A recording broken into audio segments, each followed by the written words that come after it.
let's go ahead and call the matter of People versus Rebecca Renee Haro, case number FERI 2504808-2. Counsel, please state your appearances. Morning, Your Honor. Jeff. Good morning, Your Honor. William Robinson for the people. All right, good morning to you all.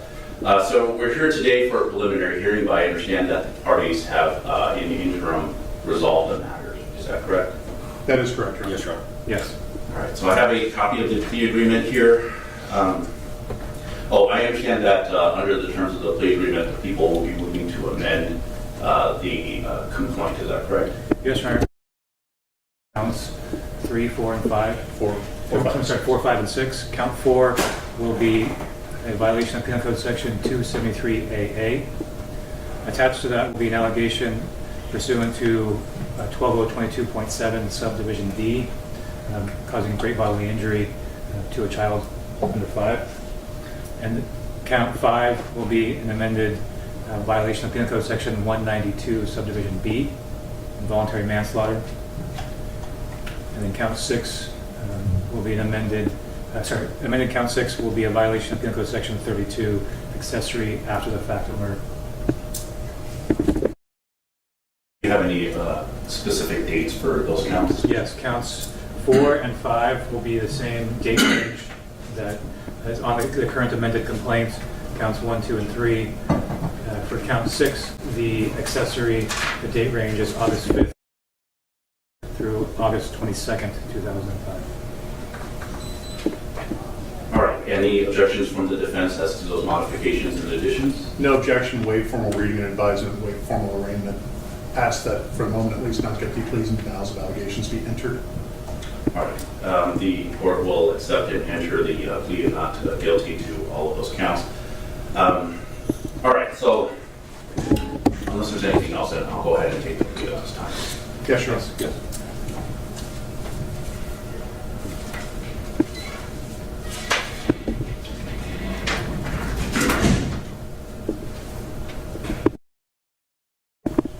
All right, Ms.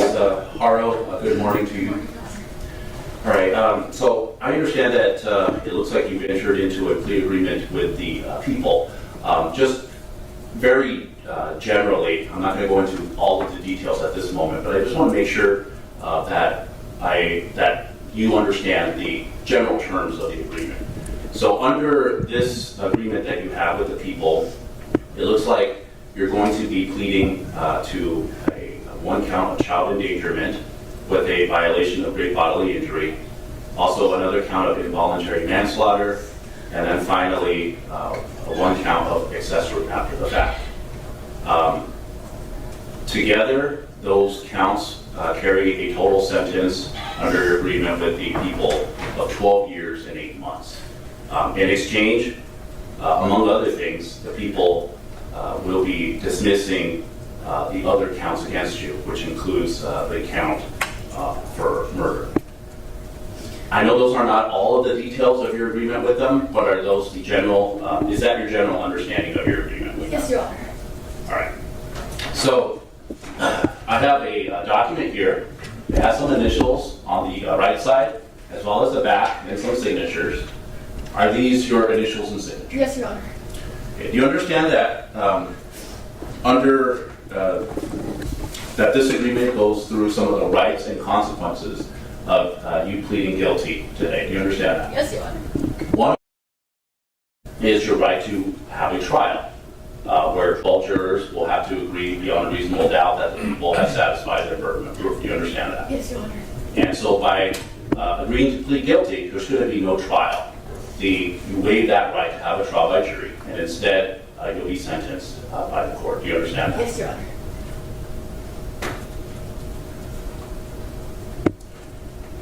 Before signing and initialing this form, did you have a chance to go through all of the rights on that form? Yes, Your Honor. Did you have a chance to discuss everything with your attorney? Yes, Your Honor. Do you understand that besides the right that you're giving up to have a trial, one of some of the other rights that you'll be giving up is if you're not a United States citizen, if you plead guilty, your conviction will almost certainly have an impact on your ability to remain in this country. Do you understand that? Yes, Your Honor. You understand that one of the rights that you'll be giving up is possessing, owning, or having access to any firearms, ammunition, paraphernalia, anything like that. Do you understand that? Yes, Your Honor. Do you need any more time to speak to your attorney about anything, including the rights that you'll be giving up, anything, before entering your guilty plea today? No, Your Honor.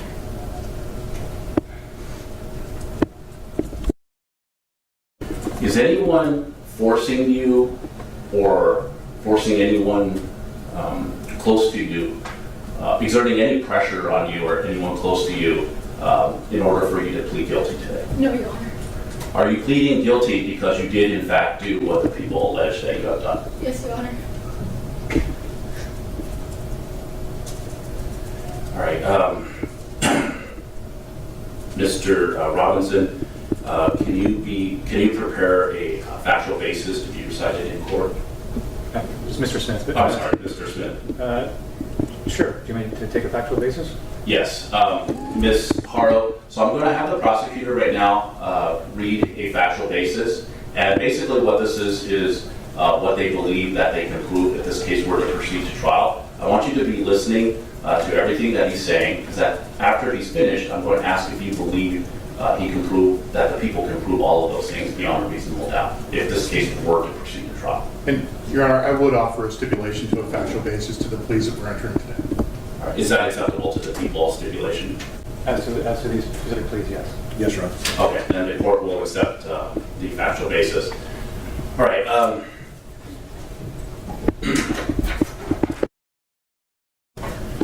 right, Ms. Haro, how do you plead to the count 4, which charges a violation of Penal Code Section 273A, subsection A, which is child endangerment, a felony? Guilty or not guilty? Yes, Your Honor.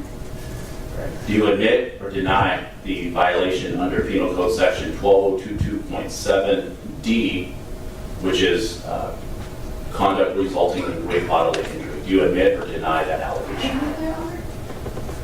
How do you plead to count 5, which charges a violation of Penal Code Section 192B, which is involuntary manslaughter? Guilty or not guilty? Yes, Your Honor. And finally, how do you plead to count 6, which charges a violation of Penal Code Section 32, which is an accessory after the fact? Guilty or not guilty? Yes, Your Honor. All right, does counsel join? I do.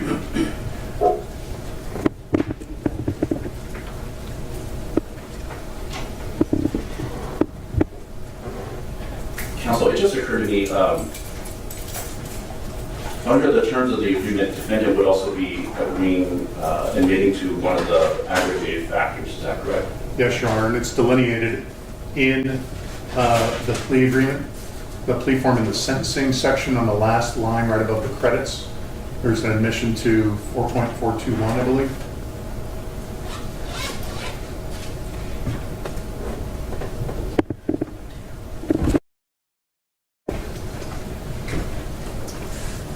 And then finally, Ms. Haro, do you admit or deny the aggravating factor under California Rule of Court, Rule 4.421A3, which is that the victim, Baby Doe, was particularly vulnerable? Do you admit or deny? Yes, sir. All right, and counsel joins. I do.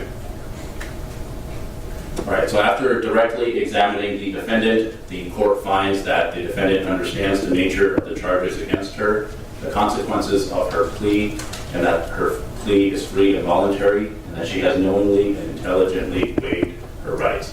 The court will accept and enter your guilty pleas and admissions. All right, and then I understand that under the terms of the agreement, the parties would like to proceed immediately to sentencing. Yes, Your Honor, we waive time for sentencing and waive referral to probation and preparation of a probation report. We request immediate sentencing forthwith. All right. If I can interrupt, I would like oral acknowledgement of the waiver of appellate rights, which is one of the terms in the plea deal. That is correct. I've advised Ms. Haro of her appellate rights. I've entered in with her consent, and we can confirm this orally, a waiver of those appellate rights on the back side of that form on the second page. All right, thank you. Ms. Haro, so under the terms of the plea agreement that you have with the people, in exchange for the benefits under the plea agreement, one of the rights that you'll be giving up is your ability to appeal any decision made by this court, as well as not only today, but also in previous proceedings. Do you understand that? Yes, Your Honor. And do you agree to give up your right to appeal any decisions that have been made by the court in your criminal proceedings? Yes, Your Honor. Counsel Joyce? Sure. All right, so the court also finds that the defendant has knowingly and voluntarily and intelligently waived her right to appeal. All right, counsel, are we now prepared to go into sentencing? Yes, I do have a brief statement prior to sentencing. It's okay with the court. Yes, go ahead. In a typical homicide sentencing, this would be the time for the family of the victim to speak to this court about who the victim was and what effect their absence will have on their lives. That conspicuously won't happen in this case. That won't happen because the two people in the world who should have been Emmanuel's biggest advocates and protectors are solely responsible for his murder. By contrast, Emmanuel did not die without advocates. I would note to this court that your courtroom is full of San Bernardino Sheriff's homicide team members who have been the only people working to find the truth about Emmanuel's life and his murder since Rebecca Haro called 911 last August. Only they have been working to bring Emmanuel's body home and provide him some semblance of peace. Even today, if either Rebecca or her husband found it in themselves to reveal to us the truth about where Emmanuel's body is, this team is ready to go immediately and get him. I want this court to understand that Emmanuel had people who cared about him. They just won't be addressing this court this morning, and they won't be his parents. I also want the record to reflect that for anyone reviewing this plea agreement in the future, the structure of this resolution reflects what I believe the evidence shows happened in those months, weeks, and days leading up to Emmanuel's murder. Jake Haro was sentenced in November to 32 years to life for his sins of commission. In other words, it was his hands that physically took Emmanuel's life. Rebecca Haro's plea and sentence today reflects her sins of omission. While we don't have evidence that she personally struck or shook her son, the evidence is clear that she repeatedly and consistently chose not to intervene on behalf of her son, in spite of his evident and accelerating physical deterioration. Her choice not to intervene was a choice to allow, if not facilitate, Emmanuel's death. This defendant had a legal and moral responsibility as Emmanuel's mother, and she failed in that duty. And that's why she is here. Lastly, these three charges that she has pled to today do not reflect the same course of conduct. The child abuse resulting in great bodily injury to 7-month-old Emmanuel reflects her conduct in the days and weeks prior to Emmanuel's death. The manslaughter charge reflects her conduct in the moments leading up to his death. And the accessory charge reflects her conduct after Emmanuel's death, when once more, rather than act like a mother, she chose to play the victim. With that, I'll submit. Thank you, counsel. Any victim impact statements? Nothing further. All right. And have the people comply with Marcy's? Yes. Yes. Mr. Moore, is there any statements the defense would like to make? Not at this time, Your Honor. All right.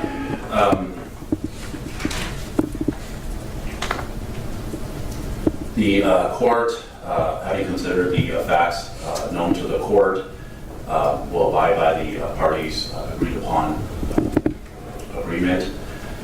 So as to count 4, the court will sentence the defendant to 6 years in prison, followed by 5 years on the great bodily injury violation. As to count 5, the court will sentence the defendant to 1 year of prison.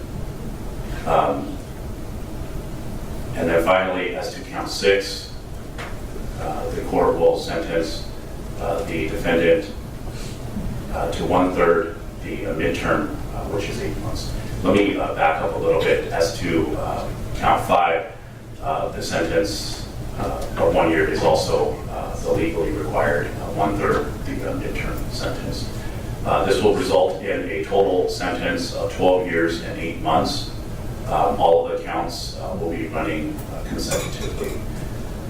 As far as credit time served, it looks like the parties here have agreed on 323 days, which comprises of 323 days of total credit, which comprises of 281 days of actual time, as well as 42 days of good time credit. Is that correct? That is correct, as calculated by the court's probation department. Yes, Your Honor. All right, so then the court will award credit time served in that amount. Let me just revise briefly. The sentence on count 4 is the upper term sentence as agreed upon by the parties.